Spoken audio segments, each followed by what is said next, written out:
네, 글로벌 전략가들 함께합니다. 뉴욕 증시 급등 소식에도 사실 어제 코스피 코스닥이 좀 아쉬웠잖아요. 상승폭이 뉴욕 증시만큼 가지는 않잖아요.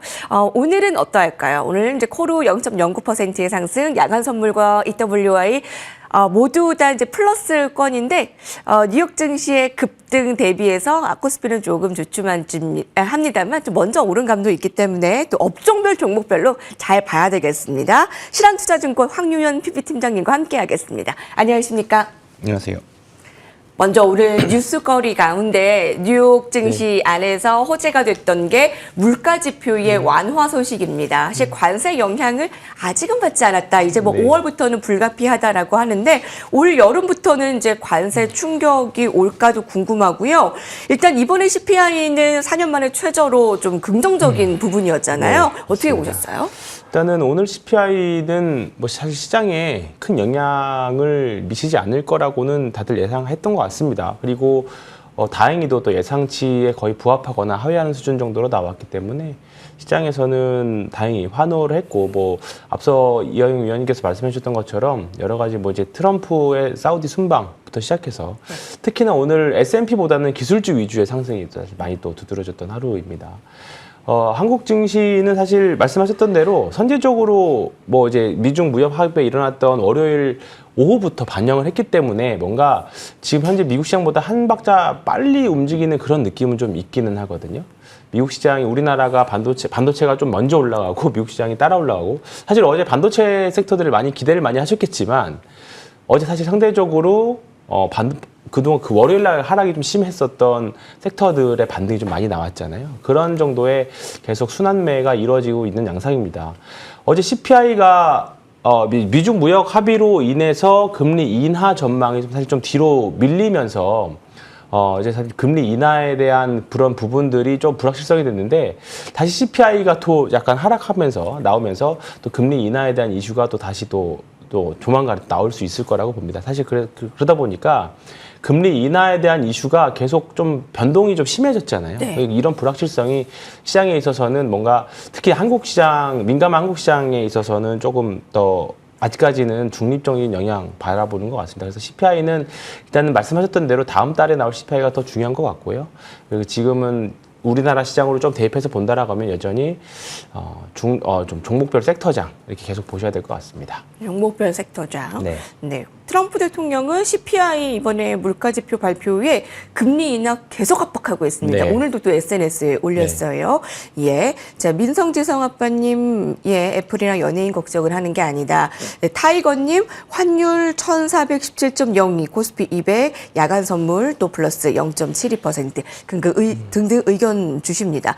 자, 이제요, 미국과 중국의 무역 협정에 대한 소식, 앞으로의 국내 반도체가 어떠한 영향을 미칠까도 궁금합니다만, 오늘 미국과 사우디아라비아가 경제 동반자 협정 850조 원의 투자 유치를 보이면서 이제 뭐 엔비디아가 이제 AI에 사우디아라비아에 투자를 한다라고 하면서 관련된 국내 주식에 좀 수혜받을 기업도 너무 궁금한데 좀 그렇죠. 어떻게 보세요? 네, 뭐 당연히 하이닉스를 필두로 해서 반도체 섹터에 대한 기대감들 많이 있으실 거라고 봅니다.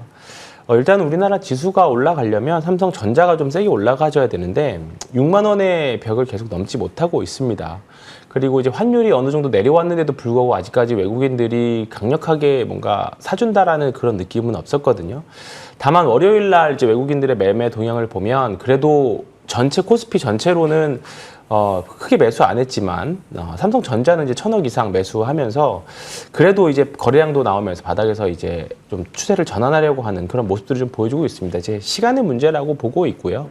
이런 부분들이 계속 기간 조정을 통해서 뭔가 한 단계 주가가 업데이트 될 수 있는 모멘텀, 뭐 그 부분들 사실 외국인들이 만들어주는 거라고 봅니다. 그런 부분들이 나올 때까지만 기다리신다고 하면 지금 부분은 뭐 당연히 뭐 매수를 해서 기회비용도 그렇게 클 것 같지는 않습니다. 삼성전자와 삼성제와 관련된 소부장 그리고 하이닉스, HBM 관련된 섹터들은 지금 구간에서는 주가도 다 이제 바닥권에 있고요. 다만 이제 아쉬운 점은 아직까지는 하락 추세에서 세게 돌리는 종목이 아직은 많이 나오고 있지는 않아요. 이런 부분이 과연 어떤 부분에서 모멘텀이 나올까에 대한 부분들인데 일단은 뭐 기술적인 부분은 거의 이제 완성이 되어 간다라고 봅니다. 아직 완성이 되었다가 아니라 네. 완성이 되어 간다라고 봅니다. 뭐 추가적인 악재가 나온다면 어떻게 될지 모르겠지만 일단은 매크로 환경이라던가 그다음에 실적 이런 부분들이 계속적으로 긍정적이기 때문에 계속 지금 반도체 보유하신 분들은 이제 보유 계속 하시면 좋을 것 같습니다. 네. 어떤 부분에서 강세가 나올까? 자, 미중 관세 완화에 일단 외국인들이 반도체, 삼성전자, SK 하이닉스로 좀 움직이기 시작했잖아요. 이게 조금 더 이어질 것이라고 보십니까? 그리고 반도체 소부장주들도 같이 좀 오르고 있는 모양이기 때문에 어떤 쪽에 좀 더 선별이 좀 우선순위가 되는지 간략하게 좀 주실 수 있으세요? 월요일 날 시장 보시면 아시겠지만 삼성전자가 한 6% 가깝게 올랐었거든요. 고가로. 사실 이렇게 돼버리면 다른 종목이 정말 그동안 기존의 주도주였던 종목들이 좀 크게 밀려버리는 그런 양상이 보였습니다. 그렇기 때문에 만약에 외국인들이 먼저 우리나라 주식을 매수한다면 매수할 거라고 예상하는 게 아니라 매수를 이제 들어오는 숫자를 확인하고 들어간다면 분명 이제 삼성전자를 필두로 한 대형주 위주로 아마 들어올 겁니다. 그렇게 되면 삼성전자와 소부장의 수익률 격차가 사실 생각보다 많이 안 날 거라고 봐요. 그러니까 통상적으로 작은 종목들이 수익률이 클 거라고들 생각을 하시지만 월요일 보시면 아시겠지만 삼성전자가 모든 수급을 다 가져가 버리면 다른 종목들이 재미없어지는 그런 양상이 있거든요.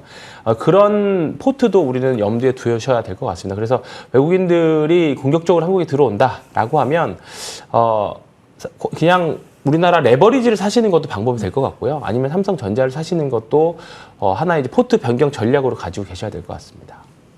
지난달에 일평균 거래대금 해외 주식 거래량 모두 다 이제 증가한 상황에서 이제 주식에 좀 훈풍이 좀 들어오나 여름에 좀 기대해봐도 되나 이제 어느 쪽에 관심 갖는지 살펴봐야 되겠습니다. 삼성전자, SK 하이닉스 그다음에 소부장 쪽 알아봤다면 이번에는 바이오 쪽을 좀 살펴볼까요? 트럼프 대통령의 이제 약값 인하 행정 명령에도 K바이오는 좀 괜찮네요. 오히려 반사이익을 받을 것이다라는 의견도 있는데 어떻게 보세요? 오히려 호재인가요? 네, 어제 사실 월요일은 바이오 섹터가 좀 급락이 나왔고 어제는 언제 그랬냐는 듯이 또 센 반등이 좀 나왔습니다. 근데 우리가 2차 전지와 반도체 특히 이제 관세에 큰 영향을 미쳤던 종목들을 보면 결국에는 다 해결되는 거 아니야? 라는 부분들이 시장에 이제 점점 내성이 생길 거라고 봅니다. 그러니까 월요일 날 시장 특징을 보면 관세에 피해가 있었던 그동안 관세 때문에 피해받았던 종목들이 세게 올라가고 관세에 상대적으로 좀 안전지대에 있었던 종목들이 약한 모습이었는데 어제는 또 반대의 모습이 나왔죠.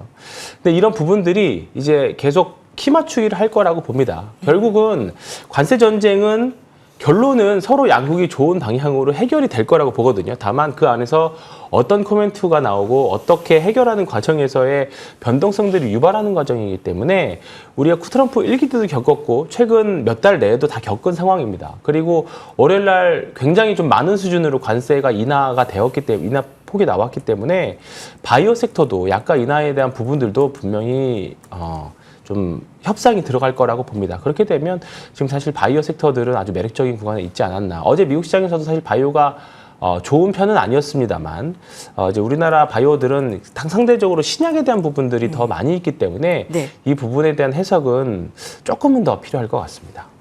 네, 그래요.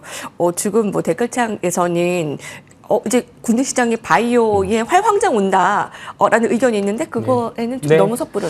아직은 저는 뭐 중장기적으로는 바이오는 계속적으로 보유해 주셔야 된다고 봅니다. 해야 됩니다. 근데 전 화랑장이 와야 원다라고 보고요. 지금은 아직까지는 싸게 사서 기다릴 수 있는 구간은 되는 것 같은데 뭔가 주력으로 뭔가 내 포트의 메인으로 가져가기에는 조금 이른 것 같습니다. 네. 예, 포트폴리오에 어떻게 비중을 갖고 가느냐 좀 살펴보고 있는데 이쪽은 어떨까요? 무역 완화에 긴장 완화에 중국 관련주들, 그러니까 카지노, 화장품, 엔터는 조금 어제는 아쉬웠습니다만 기회가 될까요? 좀 어떤 쪽을 좀 더 봐야 될까요? 우선순위로. 사실 뭐 바뀐 거는 사실 없습니다. 기존 주도주 바뀐 거 없고요. 외국인들 이번에 이제 수출입 데이터 나온 거 보니까 외국인들이 한국에 와서 카드 매출액도 높아졌고요. 그다음에 의료 미용 쪽으로 카드 매출액이 굉장히 사실 많이 좀 늘었습니다. 그렇기 때문에 이 부분에 나오는 부분들 이제 계속적으로 나오는 데이터들은 아마 2분기 실적, 그러니까 8월이나 돼야 우리가 확인할 수 있거든요. 이렇게 되면 사실 우리가 이 화장품, 특히나 이제 피부 미용과 관련된 화장품과 관련된 섹터들은 우리가 2분기까지 끌고 가서 숫자를 확인할 필요까지는 있다라고 봅니다. 아직까지는 외국인들이 계속적으로 들어오고 있고 우리나라 K컬처가 계속적으로 유럽하고 중국 쪽으로 계속 이제 확장되어가는 부분이기 때문에 이런 부분들에 있어서는 우리가 섣불리 주도주를 팔 이유는 전혀 없다라고 보고요. 지금 구간에 저는 뭐 화장품, 피부 미용은 계속 보유하셨으면 좋겠습니다. 예, 그 피부 화장품 쪽에 좀 종목을 주신 바 있잖아요. 네. 예, 그러면 그 종목 다시 한번 좀 들으면서 보유 아마 의견 주실 것 같고요. 네. 마지막으로 5월에 좀 투자 전략 어떻게 세워야 되는지 남은 전략도 세워볼 텐데 정치와 관련한 또 테마주가 변동성 확대잖아요. 이쪽도 뭐 조금 여유 되시는 분을 해도 되는가? 사실 시장 테마주 다른 종목들이 좀 되려면 사실 테마주가 좀 안 돼야 다른 종목들이 사실 됩니다. 어제 같은 경우에도 오전에 그런 모습이었는데 일단은 테마주는 뭐 본인들이 투자자들 본인께서 알아서들 매매하시면 좋을 것 같고요. 주도주 변화 없다라고 아직까지는 변화 없다라고 봅니다. 근데 이제 반도체 섹터까지 밑에서 받쳐주는 양상이기 때문에 지수도 이제 안정적으로 흘러가고 있는 양상입니다. 뭐 계속적으로 말씀드렸던 파마리서치나 VT, APR 같은 종목들 계속 보유하시는 게 좋을 것 같고요. 계속 달리는 말이 향후에도 계속 달릴 확률이 저는 높다라고 생각을 하고 있습니다. 그래서 지금은 미국 시장도 그렇고 한국 시장도 그렇고 주식 투자 또는 매매하기도 참 좋은 장입니다. 그래서 너무 밑에 있는 종목들 최근에 개인 투자자들 매매 동향 보면 아래로 내려가는 종목에 계속 물타기 하는 패턴이 계속 나오고 있습니다. 그러지 말라고요. 네, 그것보다는 신규로 추가로 매수할 자금이 있으시다고 하면 지금 우상향하는 종목에서 투자를 권해드리도록 하겠습니다. 아래에 있는 거 보지 마시고 여러분 기회 되면 우상향 쪽 보고 그리고 단기 관점입니다. 정치 테마주는 여기까지 보도록 하겠습니다. 황유연 팀장님과 함께했습니다. 감사합니다. 고맙습니다. 네, 오늘 미국과 사우디아라비아의 이런 관련 종목들을 잘 가길 바라며 응원하겠습니다. 감사합니다.